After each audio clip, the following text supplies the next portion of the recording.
আবৃত্তি কৰিব লৈছোঁ কৈ দিয়া আবৃত্তি কৰিব লৈছোঁ বুলি কৈ দিয়া আবৃত্তি কৰিব ওলাইছোঁ নিৰ্মলপ্ৰভা বৰদলৈ আইতাৰ এটি কবিতা আবৃত্তি কৰিব ওলাইছোঁ কবিতাটিৰ নাম মাহীদেউৰ পুতলা আমাৰ ওচৰতে মাহীদেউৰ ঘৰ তেওঁৰ পুতলাটিৰ হ'লে ডেঞ্জাৰ পানী লগা জ্বৰ হাতছিও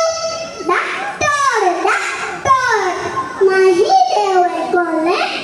ডাক্তৰ আনিবলৈ দাদাই লৰ দিলে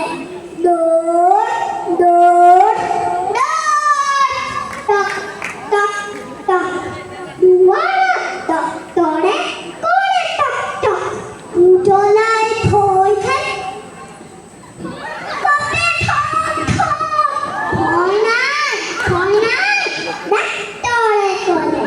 লাহেকৈ পুতলা